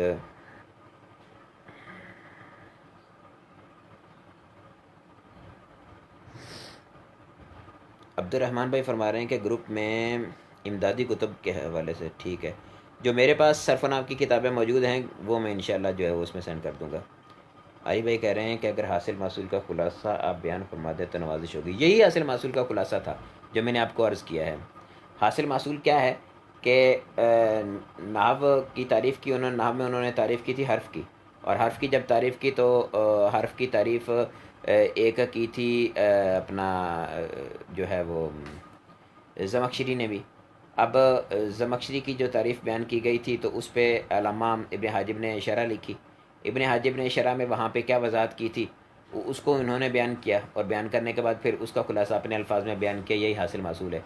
تو اس میں یہی بات بیان کی گئی ہے کہ جس طرح سے خارج کے اندر علامہ سید شریف جانی رحمۃ اللہ تعالی علیہ کی طرف سے نقل کیا انہوں نے وہاں پر کہ خارج کے اندر جس طرح سے ہوتے ہیں اپنا مستقل بالمفہوم، جس طرح سے چیزیں ہوتی ہیں کہ کاملی ذاتی کاملی غیری، اسی طرح سے ذہن کے اندر بھی ہوتی ہیں. لیکن ذہن کے اندر تو قیام نہیں ہوتا نا، ذہن کے اندر تو ادراک ہوتا ہے. تو ادراک کے اعتبار سے پھر تقسیم کر لی جاتی ہے کہ وہ جو ادراک ہے ان کا وہ مستقل بالمفہومیہ ہے، یہ مستقل بالمفہومیہ نہیں ہے. یعنی مستقل بالمفہومیہ ہونے کا مطلب کہ اس کو سمجھنے کے لیے، اس کا ادراک کرنے کے لیے ہمیں کسی چیز کی حاجت، کسی اور کلمے کی حاجت ہوتی ہے یا نہیں ہوتی ہے. اگر کسی چیز کی حاجت ہوتی ہے تو اس کو کہتے ہیں کہ یہ مستقل بالمفہومیہ ہے، اور اگر کسی کی چیز کی حاجت ہوتی ہے تو وہ مستقل بالمفہومیہ نہیں ہے، اور اگر نہیں ہوتی ہے اس کے ادراک کے لیے کسی اور چیز کی حاجت تو اس کو کہتے ہیں کہ یہ مستقل بالمفہومیہ ہے. جیسے اسم ہے اور فعل ہیں، یہ مستقل بالمفہومیہ ہیں، اور جو حرف ہوتا ہے وہ غیر مستقل بالمفہومیہ ہوتا ہے. حمزہ سلیم کہہ رہے ہیں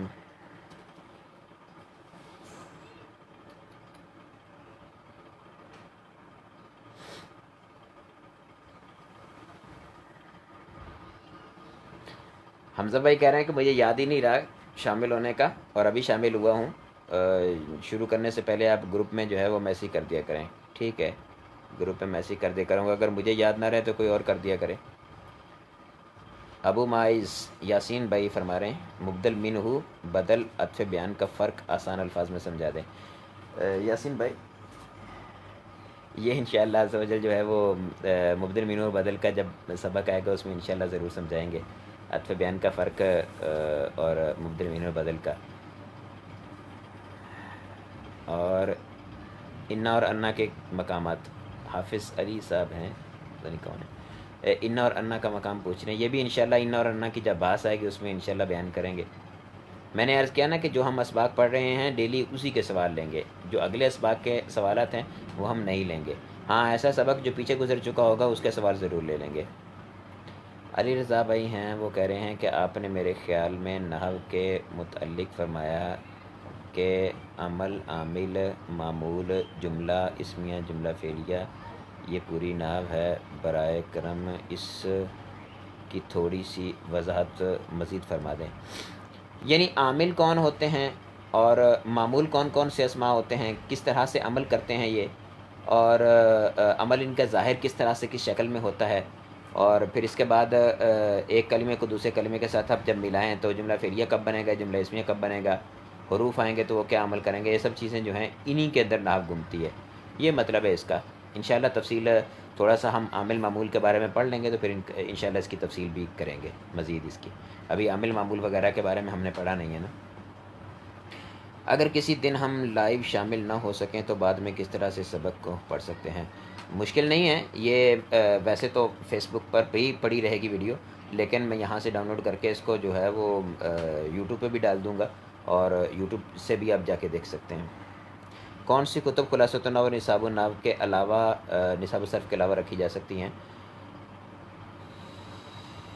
خان بہادر بھائی یہ پوچھ رہے ہیں۔ میرے پاس تو کافی ساری کتب ہیں جو اس کے علاوہ ہیں، لیکن کوشش کریں اگر ہو سکے تو عربی کتب بھی اپنے ساتھ رکھیں، لیکن اردو کتب کی اگر بات کریں تو ہم نے اب جب اپنے دور میں پڑھا تھا تو خلاصۃ النحو اور نصاب الصرف تو اس وقت ابھی تک بنی ہی نہیں تھی، تحصیل الصرف و تحصیل النحو سے پڑھا تھا، پھر خلاصۃ النحو جب آئی تو اس کو پڑھایا ہے، نصاب الصرف پڑھائی ہے، پھر اپنا جو ہے وہ نصاب النحو تھی کتاب مرکز کی طرف سے پہلے، وہ بھی پڑھائی ہے، اور نحو میر ہے، یہ اس کی مختلف شروحات بھی ملتی ہیں، اور ان کو بھی ساتھ میں رکھا جا سکتا ہے۔ یہ بہت ساری کتب ہیں، ان کا تو یعنی ہزاروں میں چلی جائیں گی۔ علی بھائی فرما رہے ہیں اس کا مطلب ہے کہ حاصل محصول کی بحث حرف کی تعریف کے تحت بیان کی گئی ہے؟ جی، ملا جامی کے اندر اسی کے تحت بیان کی گئی ہے۔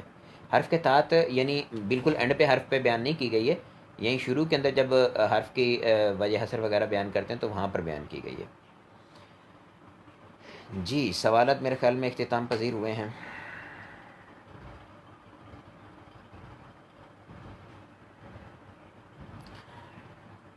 چلیں دعا میں یاد رکھیے گا۔ السلام علیکم ورحمۃ اللہ وبرکاتہ۔